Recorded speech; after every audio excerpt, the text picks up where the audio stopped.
दिवसेंदिवस वाहतूक कोंडीचा फटका जो आहे तो घोडबंदरवासियांना बसताना पाहायला मिळत आहे। त्यामुळे अनेक संस्थांनी देखील आंदोलन केली, मात्र आता मनसे देखील या वाहतूक कोंडीच्या विरोधात आता रस्त्यावरती उतरणार आहे। या अगोदर देखील पाहायला गेलं तर आजच जे अधिसूचना काढण्यात आले होते जिल्हा प्रशासनाकडनं, त्याची देखील आता होळी करण्यात आलेली आहे। पाहायला गेलं तर 3 वेळा जे ते अधिसूचना काढण्यात आल्या होत्या, जे जड आणि अवजड वाहन आहेत ते रात्री 12 ते सकाळी 6 वाजेपर्यंत बंदीचे आदेश या ठिकाणी लागू करण्यात आले आहेत। मात्र पुन्हा आता आदेश काढल्यानंतर कुठेतरी ठाणेकरांची हे दिशाभूल करण्याचं असल्याचं काम हे मनसेने या ठिकाणी शासन आणि वाहतूक विभागावरती या ठिकाणी आरोप केले होते। मात्र सध्या पाहायला गेलं तर वाहतूक कोंडीचा फटका जो आहे तो घोडबंदरवासियांना बसत आहे। नाशिककडे जाणारी जी वाहतूक असेल, मुंबईला सकाळी नोकरदार वर्ग जे कामावर जात असेल, त्यासाठी हा मोठा फटका वाहतूक कोंडीचा जो होतो घोडबंदरवासियांना बसत आहे। त्यामुळे कुठेतरी वाहतूक कोंडी मुक्त व्हावी यासाठी आता मनसेने देखील आता मनसेचा ट्रॅफिक मार्च असणार आहे।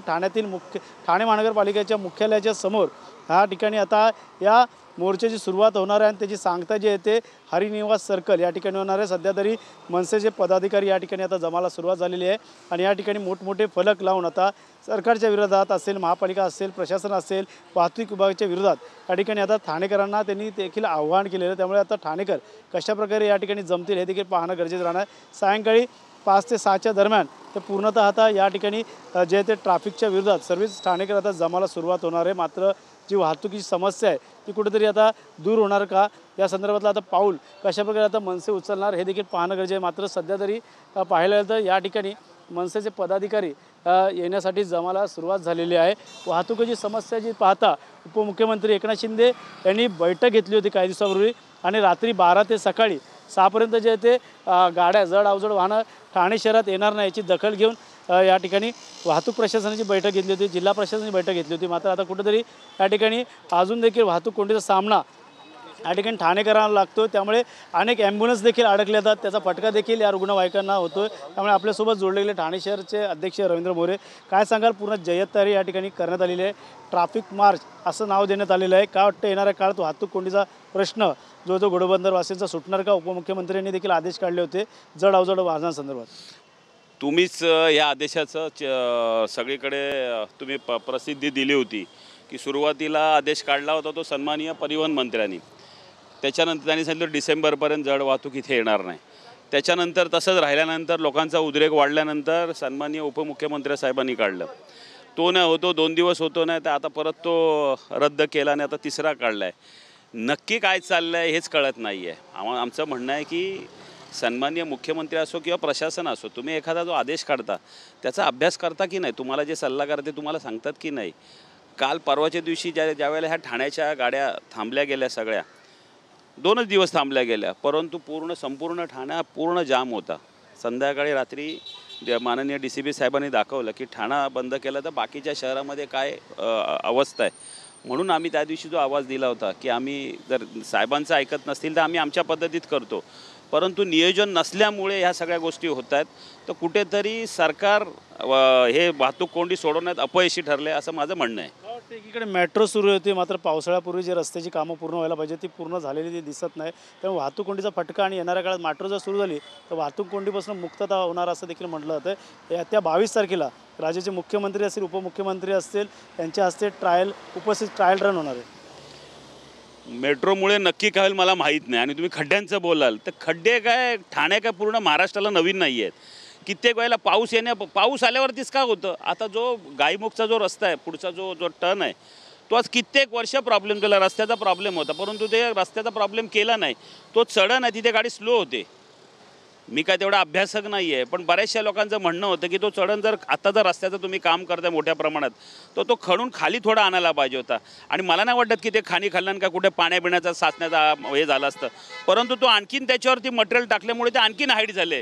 तर तुम्ही मला सांगा जड वाहतूक कशी गाडी जाणार, ती आणखीन स्लो होणार आणि त्याचाच फटका पूर्ण ठाणे शहराला पडणार, कारण गाड्या त्या स्लो झाल्यामुळे ट्रॅफिक वाढत जातात आणि वाहतूक कोंडी झाल्यामुळे बाकी नागरिकांना त्याचा त्रास होतो, नाहक त्रास होतो। टेप घेऊन तुम्ही देखील खड्डे मोजले होते, ते काय वाटतं खड्डे बुजले का? काय वाटतं येणाऱ्या काळात अशा मास्टिंग असेल तंत्रज्ञान वापरून ते खड्डे बुजले? कसलं तंत्रज्ञानाने कसलं काय हे दाखवायचं? हे आज कित्येक वर्ष नगरपालिकेने मोठे हे असे तंत्रज्ञान आणलेले आहेत।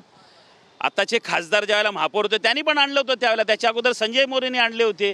हे दरवर्षी लोकांना ह्यांना खड्डे जेवढे जास्त पडतील तेवढे जास्त ह्यांना फायदा होईल एवढं यांचं म्हणणं असतं। का प्रत्येक वेळेला खड्डे पडतात? बाकीच्या राज्यांमध्ये नाही आहेत का? कसे रस्ते आहेत? मग आपल्याकडे महाराष्ट्रात ही अशा रस्त्यांची दुरावस्था का? याचा अभ्यास देखील असा प्रशासनाने करायला पाहिजे, शासनाने करायला पाहिजे असं मला वाटतं. ठाण्यामध्ये 2 मंत्री आहेत, एक तर उपमुख्यमंत्री एकनाथ शिंदे, दुसरे परिवहन मंत्री प्रताप सरनाईक. काय तुमचं त्यांचं साकडं असणार आहे तुम्हाला की यंदा या रस्त्याची हालत जी झालेली आहे, PWD असेल, MMRDA असेल, ठाणे महानगरपालिका असेल, वारंवार सूचना देखील करून कधी काम होत नाहीत, तुमची काय? माझी सन्माननीय उपमुख्यमंत्री साहेब, सन्माननीय एकनाथजी शिंदे साहेब यांना विनंती आहे, साहेब तुमच्याकडे चांगलं नॉलेज आहे, तुम्ही एकत्र यांना सगळ्यांना घेऊन बसा आणि याच्यातून मार्ग काढा. तुम्ही मुख्यमंत्री असताना देखील चांगलं काम केलं, लोक चांगल्या आशेने तुमच्याकडे पाहत आहेत, त्यामुळे तुम्ही एकत्र बसून काय ठाणेकरांची मुक्ती करा. बाकी सगळीकडे ठीक आहे, महाराष्ट्रात तुम्ही चांगलं काम करत आहेत, सगळे तुम्हाला मानतायत, परंतु ठाण्यात जिथे आपण राहतो तिथे तुम्ही सुधारावं अशी माझी सन्माननीय शिंदेसाहेबांना विनंती आहे. तर त्यांचा आज दौरा होता, कुठेतरी रद्द करण्यात आला आणि बैठका घेणार आहे ते आज दुपारी शिवसेनेच्या.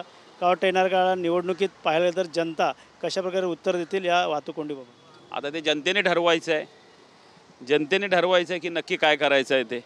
आणि जनतेने ठरवलं तरी ह्या EVM मशीन तर व्यवस्थित पाहिजेत.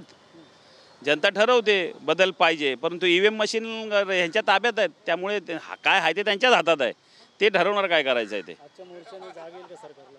100% जाग येईल, का नाही जाग येणार? पण जाग आली, पण झोपेचं सोंग घेतलं तर जाग नाही येणार. झोपलेल्या माणसाला तुम्ही उठवू शकता, पण झोपेचं सोंग घेतलेल्या माणसाला तुम्ही उठवू शकत नाही.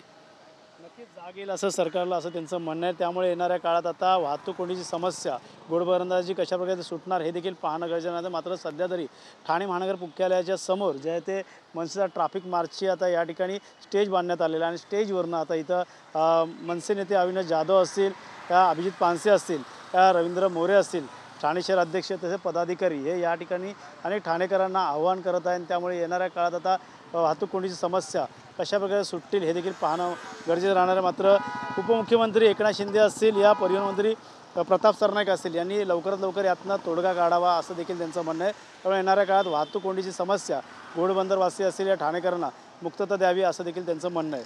कॅमेरा अजयसह गणेश सुरा, TV9 मराठी, ठाणे.